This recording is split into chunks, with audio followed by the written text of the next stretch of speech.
महाविकास आघाडी तर निवडणूक आयोगाकडून जाहीर होणाऱ्या मतदार याद्यांवरती आक्षेप घेतच आहे, परंतु आता यात भर पडली आहे ती महायुतीतल्याच एक घटक पक्षाची। ते घटक पक्ष आहे अजित पवारांची राष्ट्रवादी काँग्रेस। पिंपरी चिंचवडमधल्या ज्या प्रारूप याद्या जाहीर झाल्या त्यात काय त्रुटी तुम्हाला आढळत आहेत? किती मतदारांचा घोळ दिसतोय तुम्हाला? पिंपरी चिंचवड महापालिकेच्या निवडणुकीच्या अनुषंगाने आता 2 दिवसापूर्वी ही यादी प्रसिद्ध झाली। 2 दिवसामध्ये आम्हाला केवळ 10-12 प्रभागांचा जर आम्ही अभ्यास केला त्यामध्ये जवळपास 40,000 लोकांची अदलाबदल झालेली चुका असलेल्या गोष्टी आम्हाला दिसल्यात। अजून तर 32 प्रभाग आम्हाला अभ्यास करायचा आहे। 32 प्रभागांचा पूर्ण अभ्यास झाल्यानंतर आमचा मला असं वाटतंय ती आकडेवारी पाहिल्यानंतर जवळपास 2-2.25 लाख 2.5 लाख मतदारांचा घोळ यामध्ये आहे। ऑब्व्हियसली हे मतदार सगळे आमचेच आहेत, त्यामुळं मतदार जरी असतील परंतु त्या प्रभागात त्या व्यक्तीला त्याचं मतदान होणार नाही, म्हणून आम्ही निवडणूक आयोगाकडे त्या बाबतची तक्रार किंवा त्याबाबतची पूर्वकल्पना पण दिली होती की बॉर्डरवरची मतं ही किंवा मतदारांची नावं चुकून देऊ नका, प्रभागातच ती नावं त्यांच्या राहिली पाहिजेत। आता हा प्रचंड घोळ आहे। एकेका प्रभागात जर 1000, 2,000, 3,000 नावांचा घोळ असेल तर 100% त्याचा त्रास होईल आणि आम्ही त्याबाबत योग्य ती तक्रार निवडणूक आयोगाला केली आहे। नाही, तुम्ही माजी महापौर राहिलेला आहात तुमच्याही प्रभागात, कारण तुमचा खूप अभ्यास या प्रभागांच्या दृष्टीने असतो नेहमीच, तरी देखील तशीच त्रुटी दिसते तुमच्याही मतदारसंघामध्ये? मी हे बघा, काल तुम्ही मतदार याद्या ज्या महाराष्ट्र त्यांच्या निवडणूक आयोगाचं पत्रक आहे तुम्हाला मी कॉपी दाखवते, त्याच्यामध्ये त्यांनी सरळ माझ्याकडे बोराडेवाडी झोपडपट्टी तिकडची जोडली आहे त्याच्या आणि नावानिशी आहे, म्हणजे मी काही मनाने सांगत नाहीये। दुसऱ्या प्रभाग बोराडेवाडी कुठे आहे, बोराडेवाडी कुठे आहे, संत तुकाराम नगर कुठे आहे, नेहरू नगर कुठे आहे, एम्पायर इस्टेट कुठे आहे, ह्या सगळ्या गोष्टींची नावं आमच्याकडे काढली आणि आमच्यातली नावं तिकडे टाकली असणार आहेत। कोण कुणामुळे होते? आता हे बघा, हे जे याद्या बनवणारे आहेत, याद्या जे लोक बनवतात त्यांनी ह्या याद्या व्यवस्थित परफेक्ट बनवल्या पाहिजेत।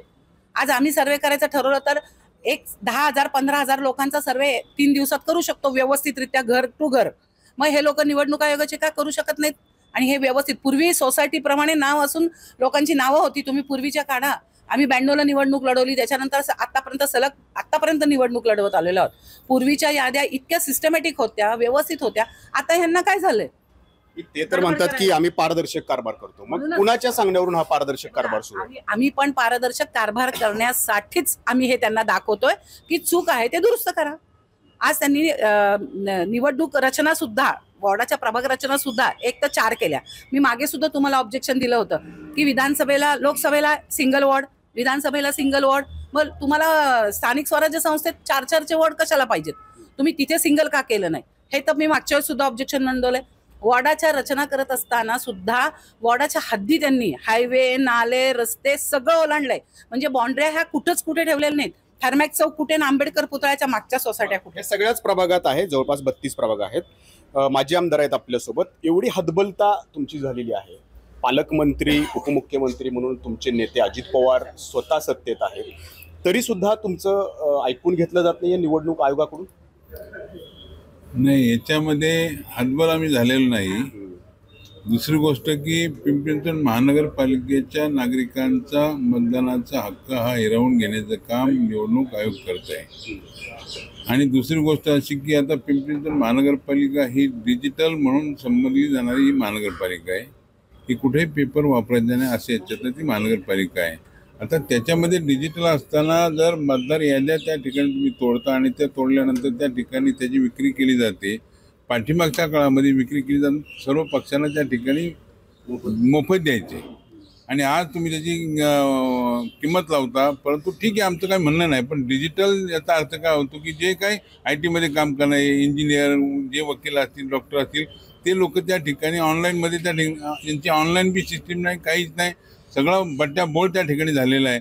आणि मतदारांना त्या ठिकाणी आता यांनी सांगितलं मंगलाताईंनी, परंतु साधारणतः 18 प्रभागामध्ये ही परिस्थिती की 38,000 मतदान त्या ठिकाणी अदलाबदल केलेले आहेत। अजितदादांना सांगितलंय का याबद्दल? आम्ही त्या ठिकाणी बैठक घेतली, आम्ही त्यांना सांगितलंय, पत्रव्यवहार सुद्धा निवडणूक आयोगाशी केलेला आहे। आणि याच्यातनं आता एक सोमवारी मंगळवारी त्या ठिकाणी मी परत पालकमंत्र्यांना भेटणार आहे की ही जी काही परिस्थिती अत्यंत खराब आहे ती दुरुस्त झाली पाहिजे। तुम्ही तर अगदी विधानसभेपासून पाठपुरावा घेताय, अजित पवार तेव्हापासून सत्तेत आहेत, मग अजितदादांचंही ऐकलं जात नाहीये यामध्ये काय? हे अजितदादांच्या काळावर आम्ही ह्या सगळ्या गोष्टी घातल्या. मागच्या आठवड्यातच मुंबईला जाऊन ही जेव्हा प्रारूप यादी प्रसिद्ध झाली त्याच्यात असं लक्षात आलं की काही मतदारांची नावं महाराष्ट्रातल्या वेगवेगळ्या मतदारसंघात शिफ्ट झालेली. त्याचे काही सॅम्पल्स आम्ही दादांना दाखवले आणि त्याच्यामध्ये त्यांनी ताबडतोब चोक्लिंगम साहेबांना फोन पण केला आणि त्यांनी त्या ठिकाणी सूचना केल्या आणि तिथूनही लगेच मंत्रालयातनं चोक्लिंगम साहेबांनी आदेश काढले कलेक्टर साहेबांनाही आम्ही भेटलो. त्यांनी पण ते लगेच पॉझिटिव्हली घेतलं. त्यांनी ताबडतोब त्याच्यावरती ॲक्शन घेण्याची भूमिका घेतली आणि त्यांना 24 तारीख दिली होती. म्हणजे मला वाटतं आता वर्ष होत आलं तुमची निवडणूक पार पडून. मी हे आत्ता सांगतोय आणि आधीचं जे आहे ते तर मी ऑलरेडी कोर्टात रिट पिटिशन दाखल केलेलं आहे, ज्याच्यामध्ये भोसरी विधानसभेतली 15,000 नावं वेगवेगळ्या मतदारसंघामध्ये गेली आणि ऐन मतदानाच्या दिवशी त्या लोकांना सांगण्यात आलं की तुमची नावं शिफ्ट झालेली आणि काही पिंपरीतली नावं इकडे टाकण्यात आली ती. त्याच्या संदर्भात मी रिट पिटिशन दाखल केलेले आणि तो माझा पाठपुरावा चालू आहे आणि दादांच्याही कानावर त्या गोष्टी घातल्या. तर तोच मोडस त्याच पद्धतीने आत्तासुद्धा तशी नावं दिसत आहेत, ती शिफ्ट झालेली आहेत. त्याच्यावरती काम करणं गरजेचं आहे. नाही, आता जर हे झालं नाही, आता अजितदादांकडे सांगितलं जात आहे, निवडणूक आयोगाकडे बैठका घेतल्या जात आहेत, काय फटका बसू शकतो राष्ट्रवादी काँग्रेसला या अनुषंगाने जी याद्या सगळ्या नाही असा राष्ट्रवादी काँग्रेस पक्षालाच फटका बसेल असं काही नाही. कोणालाही हा फटका बसू शकतो. ज्या अर्थी अभ्यासपूर्वक आम्ही आता 2च दिवसामध्ये तुमच्या समोर आलेलो आहोत, याचा अर्थ प्रत्येक नगरसेवक आणि प्रत्येक कार्यकर्ता हा जागरूक झालेला आहे आता की आपण काय केलं पाहिजे, कशा पद्धतीने केलं पाहिजे. आणि हे अजितदादांचे आदेश आहेत की प्रत्येकाने प्रत्येकाची स्वतःची मतदार यादी तपासणं हे तुमचं काम आहे आणि त्याच्यावर जर अन्याय होत असेल तर बोलणं आमचं काम आहे. आणि आता अजित पवार गट जेवढा आक्रमक झालेला आहे, म्हणजे तुम्ही म्हणताय की एकही मतदार वंचित राहिला नाही पाहिजे मतदारांपासून, मग भाजपला हे कळत नाहीये का? भाजप का मग येत नाहीये? तुम्ही सत्तेत जसं आहात तर तसं भाजपनं पण यायला हवं. त्यांनी आवाज उठवणं गरजेचं आहे. त्यांनी करायला पाहिजे काय नाही, त्याच्यामध्ये त्यांच्या लक्षात येईल. आता 2च दिवस झालेले आहेत आणि आले असेल त्याच्यामध्ये, कारण का प्रत्येक प्रभागामध्ये हीच परिस्थिती मग भाजपची आहे का राष्ट्रवादीची आहे का एकनाथ शिंदे गटाची का काँग्रेसची का राष्ट्रवादी शरद पवार गटाची, ही सर्व त्या ठिकाणी आता लक्षात येईल प्रत्येक उमेदवाराच्या. त्यामुळे काय म्हणले तुम्ही? राष्ट्रवादीचा अभ्यास जास्त आहे. आम्ही हे बघा, आम्हाला पहिल्या पूर्वकल्पना होत्या आणि विधानसभेच्या वेळेला जो याद्यांमधला झालेला गोंधळ आहे, गडबड आहे, तेव्हापासूनच ह्या सगळ्या याद्या, वॉर्ड रचना ह्याचा गोंधळ हा सगळ्यांना ज्ञात आहे. त्यामुळे ह्या गोष्टीसाठी सगळेजण सज्ज आहेत. प्रत्येकाकडे सर्वे आहे, प्रत्येकाकडे सगळ्या गोष्टी आहेत आणि खूप उशिरा सांगितल्यानंतर परत म्हणतात वेळ निघून गेली, असं कुठल्याही गोष्टीने होऊ नये म्हणून श्रेष्ठींच्या आदेशानुसारच आम्ही लवकरात लवकर जेवढं त्यांना हातात देता येईल. आता मगाशी मी तुम्हाला सांगितलं, आजपर्यंत परदेशी नागरिक हा शब्द कधीच आला नव्हता मतदार यादीत.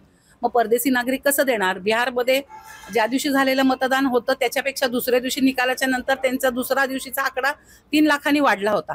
मग आमच्या इकडं असंच 3-4 लाखांनी परदेशी मतदार वाढणार आहेत का?